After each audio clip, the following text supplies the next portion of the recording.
Sa pagpapatuloy ng impeachment trial ni Chief Justice Renato Corona, muling sumentro sa mga manoy peking bank documents na hawak ng prosekusyon sa naturang trial. Giit ng tumistigong PS branch manager, iba ang hawak nilang dokumento sa hawak ng prosekusyon. Para sa latest aksyon sa Senado, may live report ang aming kasamang si Mean Los Baños. Mean.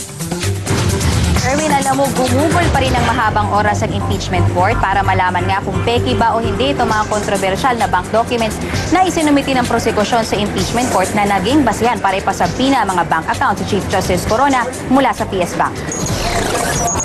Sa kanyang muling pagsalang sa witness stand, nanindigan si PS Bank Branch Manager Annabel Chongson na peke ang mga photocopy ng signature card ni Chief Justice Corona na ipinasa ng prosekusyon sa impeachment court. Magkaiba raw kasi ang laman ng mga na-leak na bank documents at ng original na kopya na nasa pangalaga ng PS Bank. Magkaiba yun, it's not the same. They're Baka fake, naman nasabi they're mo lang, serious. baka naman nasabi mo lang fake yun dahil you were so pressured. Pero nang tanungin kung ano-ano ang nakikitang kaibahan ni Chongson sa dalawang kopya ng bank accounts ni Corona, I did not note the differences. I did not list them down, so I cannot recall, but there were differences. duda tuloy si Senador Jinggoy Estrada na peke ang photocopy ng mga accounts. This particular document that was allegedly leaked from the PS Bank is, I think, is a faithful reproduction of the original.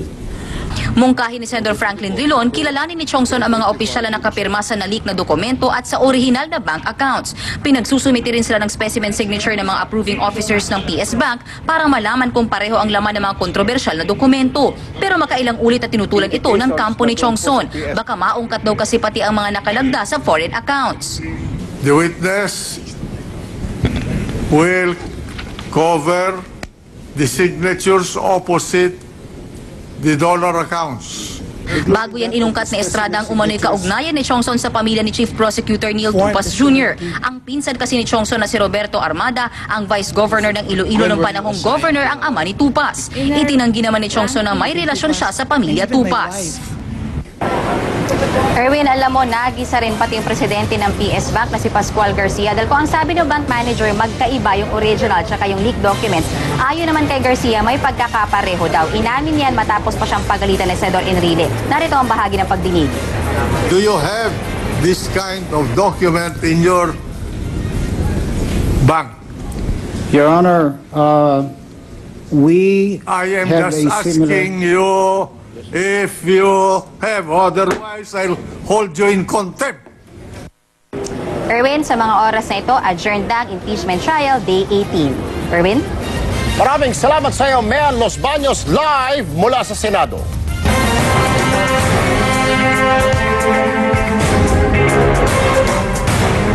Humingi po ng saklolo sa amin ang mga taga-barangay Loma sa Binyan, Laguna. Ang kalye kasi nila 5 taon ng bitak-bitak. Sus Maria Josep, heto po ang kanilang video, bandido. Tila na pag-iwanan ng panahon ng kalsadang ito sa barangay Loma, Binyan, Laguna. Ang daan kasi bitak-bitak at nagkakanda sira-sira na. Literal na sakit sa ulo ang dala nito sa mga residente. Dahil kapag dadaan ka dito, siguradong mauntog ka sa iyong sasakyan dahil sa sobrang lubak. 5 taon na raw nila itong inireklamo. Pero awa ng Diyos, aba, dead malang sinakap. Para sa aksyong ora mismo, makakausap natin si Engineer Wilfredo Alintanahin, City Engineer na Binyan, Laguna. Magandang gabi po, Engineer Alintanahin. Magandang gabi naman po, Sir Erwin. Ano po ang dahilan po? Bakit hindi po na-semento itong kalsada at hindi pa naayos? 5 years na pala itong ganito? Nakaprograma na po yan ngayon, Sir Erwin, at meron na pong go signal ang aming mayor para maipaayos na po yan ngayon. Kung may go signal, kailan itong go signal na ito? Pag sinabi mong go, anytime.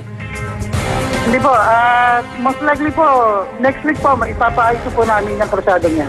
Next week. So, ibig mo sabihin, ngayon ay Huwebes. So, sa Huwebes next week, wala nang lubak dyan. Pag dumaan ako dyan, papasalo ako dyan. May pista ko dyan pa na sa may Binyan, Laguna. So, sa Thursday, ma-assure mo sa akin na wala na yung bitak-bitak dyan sa Huwebes. Pag ako yung napasyal ho dyan. Opo, Sir Erwin, at makakasa po kayo sa aming pag-aksyon Next week po, maayos na po yung karsada niya. Hindi na bitak-bitak yan sa next Thursday. Hindi na po yan. Alright. Sige po, maraming salamat Ginoong Wilfredo Alintanahin, City Engineer ng Binyan, Laguna. Bukas po ang video bandido sa mga kuha ninyo ng kabulastugan o problemang dapat aksyonan. Ipadala lang po ang inyong prueba, kuha po ng cellphone o video sa 0947400645 o mag-email po sa videobandido@gmail.com. Makakaasa kayo ng aksyong ora mismo. Susunod sa aksyon, eksklusibo, sanggol na ayaw isoli ng kapitbahay sa tunay nitong ina na bawi sa tulong ng News 5. Ilang public schools naniningil pa rin ng graduation fee kahit bawal? Taiwanese-American basketball sensation na si Jeremy Lin may bawi sa pamimintas ni Floyd Mayweather Jr. At whether or not maawa sa atin o totopakin ang sama ng panahon sa may Mindanao, sasagutin. Oo, kasi syempre matututo yung mga bata. Para sa akin, hindi. Nasa tao lang yung disiplina. Opo, para po walang madisgrasyang bata. Sa tingin ko po, hindi naman po gaano. Kasi po, iba po ngayon ang kabataan, nagmumotor na po na na kahit wala pa pong lisensya.